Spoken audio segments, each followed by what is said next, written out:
asal-usulnya dari kelompok penyembah berhala. Tapi karena Papa melihat dalam hati Abram itu ada ya, maka itu ketika Papa akan memulai dengan satu generasi baru, dengan satu bangsa yang baru. Saudara, itu sebabnya Israel adalah satu-satunya bangsa di dunia yang langsung diketahui asal-usul dari satu orang, itu dari Abram. Bayangkan ketika Abram dipanggil, tanpa tahu sebelumnya siapa yang memanggil itu, karena Abram pun penyembah berhala. Lalu Tuhan berkata kepada Abram, pergi kamu sekarang dari sanak saudaramu, dari bangsamu, dari rumah bapamu. Pergi kemana tidak ditunjukkan, pokoknya pergi. Itu mengagumkan. Lalu Abram berkata ya, tanpa tahu harus ke kiri ke kanan, pokoknya keluar dulu. Jadi seharusnya semua orang percaya yang mengaku milik Yesus Tuhan, maka kita harus punya iman Abraham itu. Mari kita lihat dulu ayat itu, Galatia 3 ayat yang ke-29. Dan jikalau kamu adalah milik Kristus, saudara dan saya percaya kita milik Yesus Tuhan, maka kamu juga adalah siapa? Keturunan Abraham dan berhak menerima janji Tuhan. Kita harus membedakan. Itu sebabnya dalam hidup ini, saudara, kalau kita milik Yesus Tuhan, maka kita juga keturunan Abraham. Kalau kita keturunan Abraham, berarti kita juga berhak menerima semua janji Bapa. Tapi harus beriman seperti Abraham. Dan iman Abraham itu sangat sederhana. Dia selalu berkata ya kepada Bapa. Abraham cuma gagal sekali dalam catatan Alkitab. Ketika mereka sampai di tanah Negeb, tiba-tiba ada kelaparan. Lalu Abraham gak tanya kepada Tuhan. Dia bingung karena ada keluarganya ikut. Gimana dapat makan? Dia lihat Mesir, langsung lari ke Mesir. Di situ dia gagal. Tapi sekali itu saja. Dan pada klimaks iman Abraham kita tahu Abraham diuji. Dan itulah ujian terakhir. Sejak itu Papa tidak menguji Abraham lagi. Masih ingat ketika terakhir Papa menguji? Sejak itu Abraham tidak pernah diuji lagi, karena Papa sudah tahu dan percaya.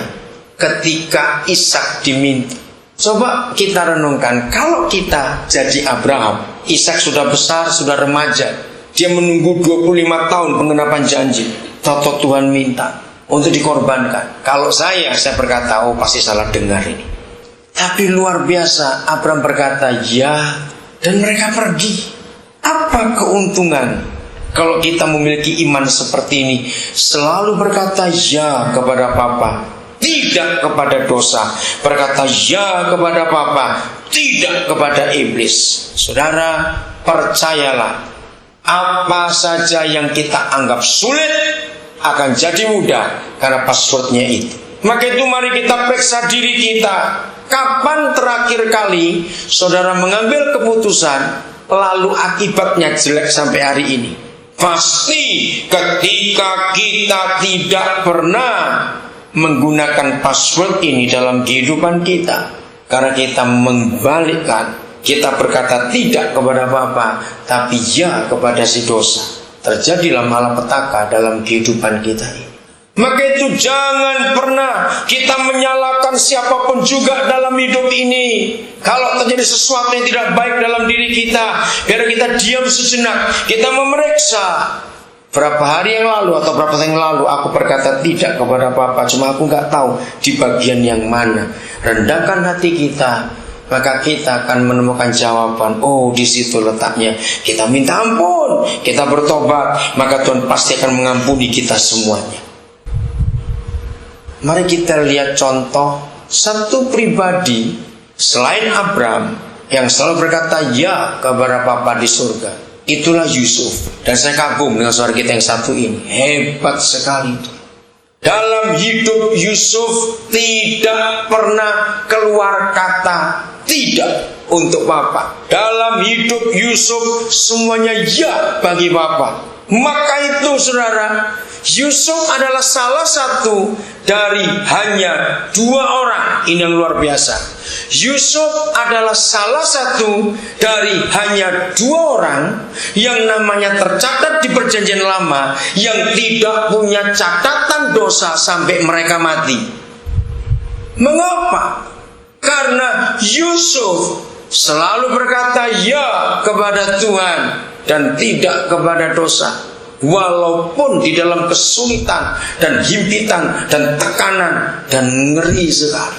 Ketika setan mulai memakai kakak-kakaknya untuk iri hati kepada Yusuf. Kalau saudara baca Kejadian 37 ayat 2. Coba lihat Alkitab saudara.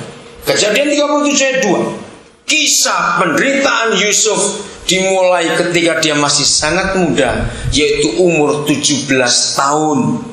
Jadi mulai umur 17 tahun Yusuf mulai mengalami penderitaan. Dan penderitaannya berakhir jadi kemuliaan ketika dia berumur 30 tahun. Itu ada di Kejadian 41 ayat 46. Berarti dia menderita berapa tahun tanpa kepastian? Ayo 17 ke 30 berapa tahun? 13 tahun saudara. Maka itu ketika dia tampil umur 30 tahun di hadapan raja besar. Ingat zaman Yusuf, Mesir itu lebih hebat dari Amerika Serikat zaman sekarang. Sebab teknologi Mesir sudah maju zaman itu. Mesir dan Tiongkok adalah dua negara pertama di dunia yang bisa menemukan kaca, kertas, huruf, dan arsitektur yang hebat. Maka itu tembok besar dan piramid-piramid Mesir menjadi fakta sejarah. Dari 3000 tahun yang lalu ada orang-orang hebat di dua negara itu.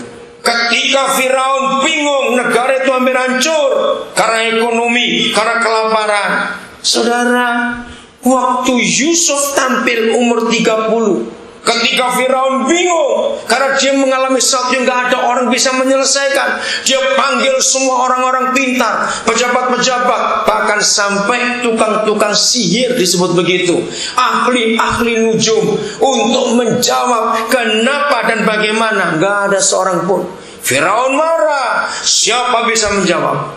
Dalam kondisi seperti itu ada seorang pegawainya usul, Tuanku Raja, aku pernah kenal seorang tahanan. Tanpa babi bu, Firaun minta ambil dia. Dan ketika Yusuf tampil saudara, dari penjara langsung ke istana, tidak lewat screening, tidak lewat training, dan tidak lewat apa-apa, langsung penjara, langsung istana. Cuma satu langkah saja. Dia menjadi penasihat ekonomi, dia jadi penasihat politik, dia jadi penasehat kenegaraan, dia jadi penasihat macam-macam. Nah itu yang saya heran. Kalau sekarang Yusuf hidup, dia punya berapa gelar profesor karena hebat itu. Nah saya itu orang yang bergerak di bidang pendidikan. Kalau saya menemukan hal seperti itu di kitab suci, saya selalu tanya kepada Papa, kuliahnya di mana? Fakultas apa? Universitas apa? Itu saya tanya. Kan ini orang-orang hebat di Alkitab. Yusuf ternyata kuliah 26 semester di Universitas Penderitaan, Fakultas Penganiayaan. Catat kata 26 semester. Itu 13 tahun 26 semester. Dan jangan lupa kuliahnya gratis. Ini yang penting. Kan kita semua senang gratisan bukan? Oke. Dan kuliahnya gratis. Kalau saudara lihat penderitaan Yusuf, ngeri. Bagaimana anak remaja dari umur 17 tahun, maaf jangan tersinggung yang masih kecil-kecil seumur Yusuf waktu itu. Kalau Yusuf zaman sekarang pasti masuk MTV. Yusuf zaman sekarang umur 17 tahun, wah sudah pacaran ganti-ganti. Jangan tersinggung, saya cuma ngomong saja. Dalam masa masih muda umur 17 tahun, dia masuk sumur. Ingat, bukan karena dia nguras sumur. Ingat itu, dia masuk sumur karena dia dibuang. Sebentar dibebaskan. Ditulis dalam Kejadian 39. Maka Yusuf dibawa ke Mesir. Itu bukan tour Holy Land. Bukan dia jalan-jalan ke luar negeri. Dia ke Mesir dijual jadi budak. Bayangkan. Penderitaannya gak habis. Tapi Yahweh sayang dia. Papa menyertai. Potifar berubah hatinya. Dia naik pangkat. Tetap budak tapi gak tidur di barak. Di luar, di rumah tuanya. Baru enak sebentar. Tante Po cari masalah. Tante Potifar maksudnya. Oke. Dia cari masalah. Oh, kalau saudara baca, sekarang buka aja Alkitab saudara.